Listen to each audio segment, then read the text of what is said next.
महसूल मंत्री चंद्रशेखर बावनकुळे यांनी आज शासकीय विश्रामगृह अमरावती इथं जनता दरबाराचं आयोजन केलं होतं।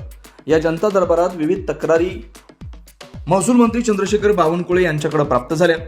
मध्य प्रदेशातून महाराष्ट्रात अवैधरित्या रेतीची वाहतूक होत असल्याची तक्रार सुद्धा प्राप्त झाली आहे। यासह महसूल विभाग मोजणी विभागाच्या तक्रारी सुद्धा प्राप्त झालेल्या आहेत। लवकरच जिल्हाधिकारी, जिल्हा परिषद सीओ व पोलीस अधीक्षक यांना प्रत्येक तालुक्यात जनता दरबार घेऊन लोकशाही दिवस भरवण्याचे सांगणार आहे, जेणेकरून जनतेच्या समस्या हा तात्काळ निकाली लागेल, अशी प्रतिक्रिया महसूल मंत्री चंद्रशेखर बावनकुळे यांनी माध्यमांशी बोलताना दिली आहे। रेती 400-450 ट्रक रेती मध्य प्रदेशमधून अमरावती जिल्ह्यात येतात, ही दुसरी तक्रार आहे। तिसरी तक्रार आहे की जिल्हा परिषद संबंधाने मोठ्या प्रमाणावर लोकांची नाराजी आहे, त्याच्या आम्ही दुरुस्त करतो आहे।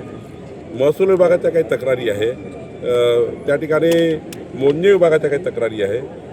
मी कलेक्टर आणि सीओ जिल्हा परिषद आणि SP ला सांगणार आहे, जसं नागपूर कलेक्टरनी एक पॅनल तयार केला आणि जिल्ह्याच्या प्रत्येक तालुक्यात जाऊन जनता दरबार घेतले, तसे कलेक्टर आणि सीओ यांनी सर्व यंत्रणा घेऊन पुढच्या महिन्याभरामध्ये सर्व तालुक्याचे जनता दरबार घ्यावे, ज्यातनं तालुक्याच्या लोकांना लोकशाही दिवसासारखं वातावरण, लोकशाही दिवस एक प्रकारचा, तर हा लोकशाही दिवस त्या तालुक्यात जाऊन भरवावा, जसं नागपूर कलेक्टर आणि नागपूर जिल्हा परिषद सीओ महामुनी यांनी केला आहे। त्यामुळं 1400 तक्रारी एका दौऱ्यामध्ये त्याच्यावर मार्गी निघाल्या आहे। तर आमच्या अमरावती कलेक्टर आणि अमरावतीचे सीओ आणि आमचे विभागीय आयुक्त हे लोकशाही दिवस तालुक्यामध्ये घेतील आणि त्यातून मग अनेक समस्या सुटतील। सोलापूर जिल्ह्याच्या वेगवान घडामोडी पाहण्यासाठी आमच्या चॅनलला लाईक व सबस्क्राईब करायला विसरू नका।